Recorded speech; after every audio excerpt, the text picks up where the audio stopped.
Come on, let's go there now. Sa kay Dr. Albert, oh. Punta kami. Oh, wait.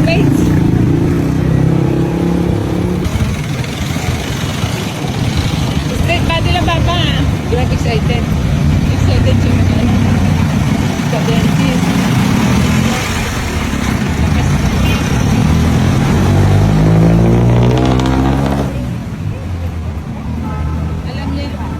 Alam niya kung sa'yo mataas.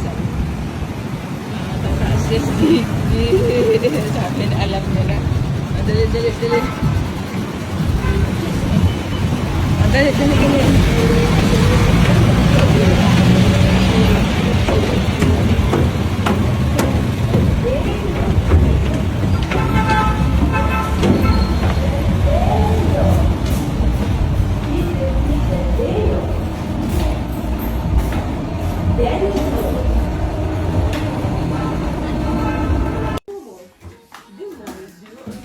Excited talaga yan siya.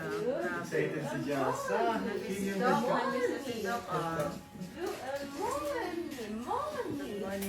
Good morning. No ow. Okay, no ow? Yeah? Ate Kinsey. How about this one? We'll put this here. Like this. Ayan. Okay, talaga yung blue. Okay? We'll put that there. Okay. Okay.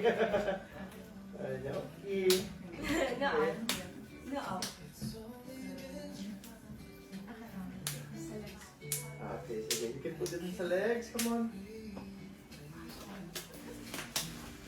Okay. This one. Here. No, ow. Here. Like this. Wow! Okay. Anong niyo pag-term niyo pag mahigaan siya? Lay down. Lay down. Heto po ang video ng schedule ni Jasa for cleaning and fluoride. Medyo natagalan kami, 8 months na instead of 6 months. Pero ngayon sabi ni Doc, mas okay kung every 4 months muna kami bumisita. Dati kasi, ayos lang kay Jasa ang electric toothbrush machine. Pero all of a sudden, parang naninibago na naman siya. Ganun talaga with autism. Minsan may regression, minsan may bagong sensitivity, kaya kailangan talaga ng more exposure para masanay ulit.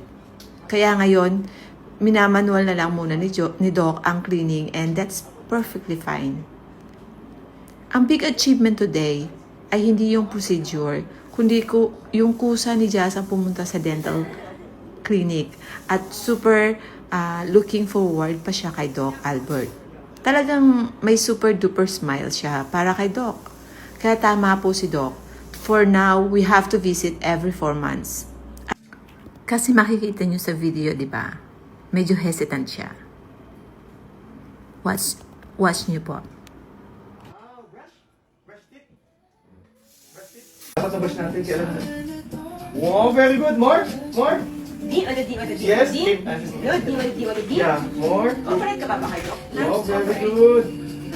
That's very good. Very good.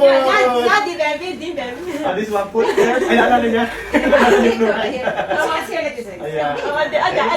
Yes, later. I will put later. Ada. Pero brush. Look, Oda. strawberry. But that, put the case. Come on. Lay down now. Good. Okay. Keep your arm. Okay,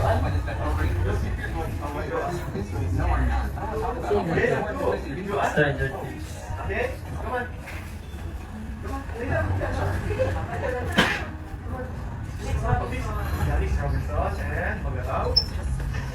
Wow, okay. Like that. Okay. Welcome. Thank you. Open. Very good. Wow. How about this one?